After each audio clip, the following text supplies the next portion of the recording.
Memiliki hati yang mudah rapuh, kecewa, tersinggung, dan sakit hati, bahkan ini disimpan bertahun-tahun sehingga menyiksa batin dan akhirnya rohani dan jasmani terganggu.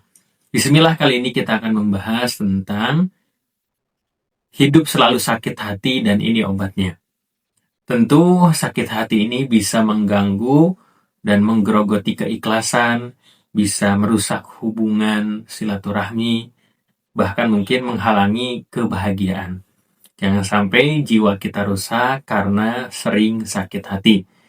Kita lihat di Quran surah Asy-Syura ayat 40 yang artinya, dan balasan sesuatu kejahatan adalah kejahatan yang serupa. Tetapi siapa yang memaafkan dan berbuat baik, maka pahalanya atas tanggungan Allah. Sungguh dia tidak menyukai orang-orang yang zalim. Maka yang mengobati hati kita saat dijolimi orang, saat sakit hati, maka memaafkan. Tentu memang tidak mudah, dan justru memaafkan itu bukan berarti kita setuju dengan perlakuan orang lain, tapi ini mengobati hati kita yang sakit. Bahkan mungkin kita sampai pengen marah, mungkin pengen protes ketika dizolimi, ketika bagaimana ada perlakuan yang tidak enak kepada diri kita. Tapi memilih memaafkan, memilih mengikhlaskan, itu adalah salah satu bagaimana kebaikan yang mampu merecovery hati kita. Ketika itu Ibnu Qayyim al-Jauzi berkata, hati yang sehat adalah hati yang bersih dari dendam. Masya Allah. Bersih dari keluh kesah, karena itu semua sudah digariskan oleh Allah Subhanahu wa Ta'ala, dan Dia tahu bagaimana hikmah daripada apa yang dirasakannya. Jadi luar biasa ketika memiliki hati yang bersih, hati yang tidak keluh kesah, dizolimi sama orang, masih bisa memaafkan ketika itu. Seperti bagaimana kisah baginda Nabi kita Muhammad SAW, yang Masya Allah ketika berdakwah ke kota Taif, bukan sambutan yang diberikan, tapi malah diusir, malah ketika itu disakiti. Tapi Masya Allah, Rasulullah justru mengangkat tangan untuk mendoakan supaya di keturunan masyarakat Taif ketika itu masuk ke dalam Islam. Begitu mulia hatinya, begitu luar biasa bagaimana contoh dari teladan baginda Nabi kita Muhammad SAW. Dan kenyataannya justru kita ketika dizolimi, mungkin doanya bukan baik ya, malah justru kita mendoakan kejelekan, bahkan mungkin subhanallah kita mungkin ketika dizolimi ya kita balas lagi gitu ya. Nah, kenyataannya juga bagaimana mungkin sakit hatinya karena tadi ya dizolimi orang, sakit hati mungkin sebagai orang tua ya, misalkan memiliki anak atau menantu dan seterusnya tidak dihargai, mungkin ada yang sakit hati. Lalu misalkan di pertemanan ada yang tidak baik, ada yang tersinggung dengan obrolannya, lalu misalkan sakit hati. Misalkan suami istri ketika komunikasi ada hal yang tidak enak, lalu kecewa. Atau misalkan kita dalam konten dakwah menyebarkan kebaikan, lalu ada hal yang tidak berkenan, lalu marah dan seterusnya. Maka bagaimana ketika itu Imam Asy-Syafi'i ketika itu difitnah, subhanallah ya. Kalau ada yang memfitnah kan itu sesuatu hal yang kejam ya. Nama baik kita tercemar, suatu hal yang bagaimana mungkin membuat diri kita kesal. Tapi ketika itu Imam Asy-Syafi'i difitnah, apa doanya? Jikalau engkau benar, semoga Allah mengampuniku, dan jikalau engkau salah, semoga Allah mengampunimu. Jadi malah memintakan ampun. Kalau itu memfitnah, apa yang diomongkan itu benar, berarti aku meminta ampun kepada Allah Subhanahu wa Ta'ala.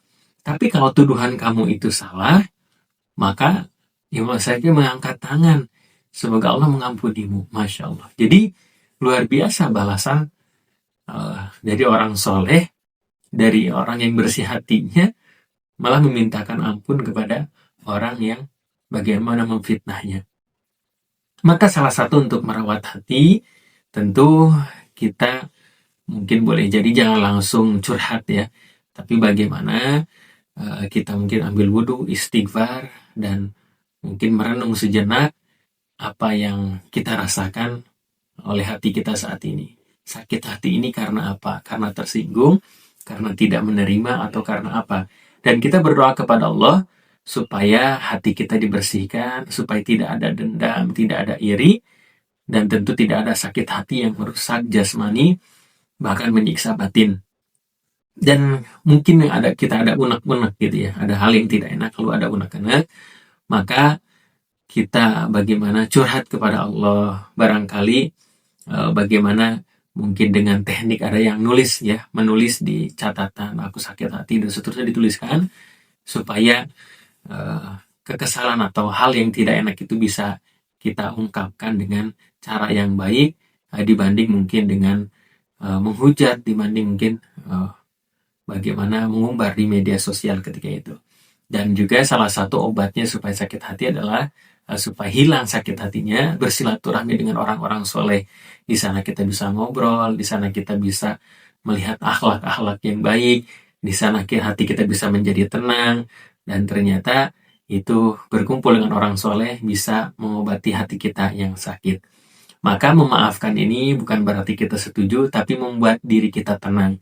Lalu kita bagaimana mungkin apa yang terjadi ini memang salah satu takdir dari Allah Subhanahu wa Ta'ala, dengan berbanyak zikir, berbanyak tawakal kepada Allah Subhanahu wa Ta'ala, dengan berdoa, berserah diri kepada Allah, yang mudah-mudahan bagaimana sakit hati ini bisa terobati.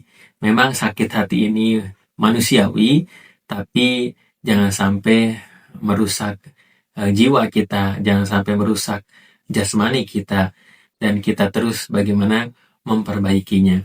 Memaafkan, mengikhlaskan, berdoa, dan berserah diri kepada Allah mudah-mudahan menjadi obat yang mampu melepaskan beban di hati kita, mampu meringankan yang ada di hati kita, melapangkan dan menyembuhkan luka yang ada di hati kita dengan cahaya daripada Allah Subhanahu wa Ta'ala, cahaya keimanan, cahaya keikhlasan, dan cahaya kebaikan dan bersih hatinya.